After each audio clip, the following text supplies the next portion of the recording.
ಹೆಬ್ಬೆಳಲು ಶ್ರೀಚಕ್ರಮಾತಾ YouTube channel ವೀಕ್ಷಕರಿಗೆ ನನ್ನ ಹೃತ್ಪೂರ್ವಕ ನಮಸ್ಕಾರಗಳು.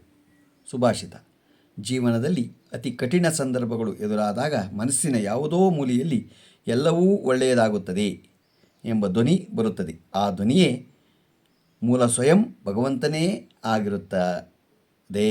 ಗೊತ್ತಾಯ್ತಾ?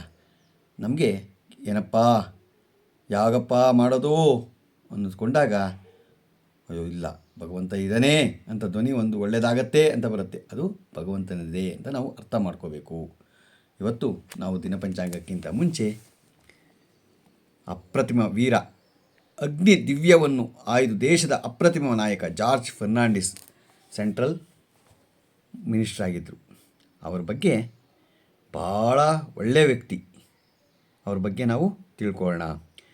ರೈಲ್ವೆ ಕಾರ್ಮಿಕರನ್ನು ಸಂಘಟಿಸಿ ಅಂದಿನ ಕಾಂಗ್ರೆಸ್ ಸರ್ಕಾರದ ವಿರುದ್ಧ ಹೋರಾಟ ಮಾಡಿದ ಧೀಮಂತ ನಾಯಕ ಜಾರ್ಜ್ ಫರ್ನಾಂಡಿಸ್ ಅವರು ಸಂಸತ್ತಿನ ಆವರಣದಲ್ಲಿ ನಡೆದುಕೊಂಡು ಹೋಗುವಾಗ ಗತ್ತಿನ ನಡೆ ನೋಡಿ ನುಡಿ ನಮನ ಬರೆಯಬೇಕಾಯಿತು. ಸ್ನೇಹಿತ, ಕಾರ್ಮಿಕ ಹೋರಾಟದಿಂದಲೇ ರಾಜಕೀಯ ಭವಿಷ್ಯ ರೂಪಿಸಿಕೊಂಡು ಮುಂಬೈ ಹಾಗೂ ಬಿಹಾರಗಳಲ್ಲಿ ವಿಜೃಂಭಿಸಿ ರಾಷ್ಟ್ರ ರಾಜಕಾರಣದಲ್ಲಿ ನಕ್ಷತ್ರದಂತೆ ಮಿನುಗಿ ಹೆಮ್ಮೆಯ ನಾಯಕ ಜಾರ್ಜ್ ಅವರು ಸಂಸತ್ ಭವನ ಪ್ರವೇಶಿಸುವಾಗ ಗತ್ತಿನ ನಡೆಯೇ ನಮ್ಮೆಲ್ಲರ ಕಣ್ಣಿಗೆ ಹಬ್ಬದಂತಿದೆ.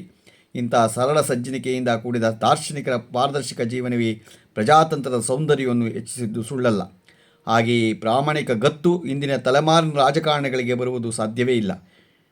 ಬಿಡಿ, ಹೋರಾಟದ ಲವಲೇಶವೂ ಗೊತ್ತಿಲ್ಲದ ಇಂದಿನ ನಾಯಕರಿಗೆ ಹಣ, ಅಧಿಕಾರ, ಅಂತಸ್ತಿನ ಮೋಜಿನಲ್ಲಿ ಮತದಾರರಿಗೆ ಯಾಮಾರಿಸಿ ಇಡೀ ರಾಜಕೀಯ ವಲಯವೇ ಕಲಿಸಿಕೊಳ್ಳುವಂತೆ ಮಾಡಿದ ಕೀರ್ತಿ ಈಗಿನ ತಲೆಮಾರಿನ ಎಲ್ಲ ಪಕ್ಷಾತೀತ ನಾಯಕರಿಗೆ ಸಲ್ಲುತ್ತದೆ. ಅವರ ಕುರಿತು ಹೇಳುವುದಾದರೆ, ಜಾರ್ಜ್ ಫರ್ನಾಂಡಿಸ್ ದೇಶ ಕಂಡ ಅತ್ಯಂತ ಸರಳ ಸಜ್ಜನಿಕೆಯ ಸಮಾಜವಾದಿ ನಾಯಕ. ಅವರ ಸಿದ್ಧಾಂತ ಕೆಲವು ಗ್ರಂಥಗಳ ಅಧ್ಯಯನದಲ್ಲೇ ಬಂದಿದ್ದಲ್ಲ. ಬಾಲಕನಾಗಿದ್ದಾಗಲೇ ಸಂಕಷ್ಟಗಳ ಸರಮಾಲೆ ಹೊತ್ತು ಅಕ್ಷರಶಃ ಬೀದಿಗೆ ಬಿದ್ದಿದ್ದ ಜಾರ್ಜ್ ಅಗ್ನಿದಿವ್ಯವನ್ನು ಆಯ್ದು ದೇಶದ ಅಪ್ರತಿಮ ನಾಯಕನಾಗಿ ಬೆಳೆದ ಬಗೆಯಲ್ಲಿ ನಮ್ಮ ಪ್ರಜಾಪ್ರಭುತ್ವ ಸೌಂದರ್ಯವು ಅಡಗಿದೆ.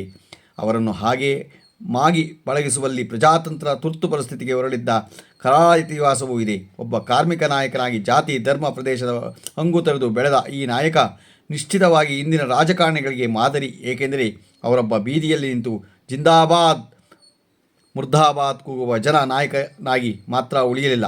ಈ ದೇಶದ ರೈಲ್ವೆ ರಕ್ಷಣಾ ಖಾತೆಯಂತಹ ಮಹತ್ವದ ಜವಾಬ್ದಾರಿಯನ್ನು ಸಮರ್ಥವಾಗಿ ನಿಭಾಯಿಸುವ ಆಡಳಿತಗಾರರಾಗಿದ್ದಾರೆ. ಎಲ್ಲಕ್ಕಿಂತ ಮುಖ್ಯವಾಗಿ ಅಪ್ಪಟ ಸರಳತೆ, ಸಜ್ಜನಿಕೆಯಿಂದ ಗೌರಿಶಂಕರ ಎತ್ತರಕ್ಕೆ ಏರಿದರು. ಸಾಮಾನ್ಯರಲ್ಲಿ ಜನಸಾಮಾನ್ಯರಾಗಿದ್ದ ಸಾಧಾರಣ ಹವಾಯಿ ಚಪ್ಪಲಿ ಧರಿಸಿ ಓಡಾಡುತ್ತಿದ್ದ ಜಾರ್ಜ್ ಇಂದಿನ ರಾಜಕಾರಣಿಗಳಿಗೆ ಅಹಂ ಅನ್ನು ತಮ್ಮ ವ್ಯಕ್ತಿತ್ವದ ಪ್ರಖರತೆಯಿಂದಲೇ ಕಟ್ಟಿ ಪುಡಿ ಮಾಡುವ ವ್ಯಕ್ತಿತ್ವ ಹೊಂದಿದ್ದರು ಎಂಬುದನ್ನು ನೆನೆಸಿಕೊಂಡರೆ ಮೈಯೆಲ್ಲ ರೋಮಾಂಚನಗೊಳ್ಳುತ್ತದೆ. ಇಂದು ಅವರ ಜನ್ಮದಿನದ ಪ್ರಯುಕ್ತ ಇದಾಕಿರೋದು ಗೊತ್ತಾಯ್ತಾ? ರಾಜ್ಯದ BJP ನಾಯಕರಿಗೆ ಅವರ ನೆನಪಂತೂ ಇರಲಿಕ್ಕಿಲ್ಲ. ಏಕೆಂದರೆ ಸುದೀರ್ಘ ಕಾಲ ಸಾರ್ವಜನಿಕ ಬದುಕಲ್ಲಿ ದಿಟ್ಟ ಹೋರಾಟಗಾರರ ನೆನಪು ಮಾಡಿಕೊಂಡು ಗೌರವ ಸಮರ್ಪಣೆ ಮಾಡಿಕೊಳ್ಳಬೇಕೆಂದು ಇಚ್ಛಾಶಕ್ತಿ ಆ ಪಕ್ಷದಲ್ಲಿ ಸದ್ಯಕ್ಕಂತೂ ಕಾಣುತ್ತಿಲ್ಲ. ಈಗಿನ ರಾಜಕೀಯ ಟ್ರೆಂಡೇ ಬದಲಾಗಿದೆ. ಪ್ರಾಮಾಣಿಕ ರಾಜಕಾರಣಿಗಳು ನಿರ್ಲಕ್ಷ್ಯ ಮಾಡುತ್ತಾ ಹೋದರೆ ಸಂಸದೀಯ ವ್ಯವಸ್ಥೆಯ ಘನತೆ ಹೆಚ್ಚುವುದಾದರೂ ಹೇಗೆ? ಅದಕ್ಕೆಲ್ಲ ಕಾಲವೇ ಉತ್ತರ ಹೇಳಬೇಕು. ನಾಡಿನ ಹೆಮ್ಮೆಯ ಧೀಮಂತ ನಾಯಕನಿಗೆ ಸಮಸ್ತ ಜನತೆಯ ಪರವಾಗಿ ಗೌರವವನ್ನು ಅರ್ಪಿಸೋಣ.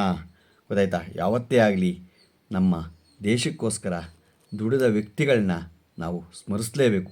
ಯಾರೇ ಆಗಲಿ ಒಳ್ಳೆಯ ವ್ಯಕ್ತಿಗಳನ್ನ, ಅದನ್ನು ಕೆಟ್ಟ ವ್ಯಕ್ತಿಗಳನ್ನ ಬೇಡ. ಅವರು ಸ್ವಾರ್ಥಕ್ಕೋಸ್ಕರ ಅವರು ಮಾಡಲಿಲ್ಲ. ದೇಶಕ್ಕೋಸ್ಕರ ಸೇವೆಯನ್ನು ಒಳ್ಳೆಯದನ್ನು ಮಾಡಿದರೆ ಅವ್ರನ್ನ ನೆನೆಸ್ಕೊಳ್ಳೋಣ.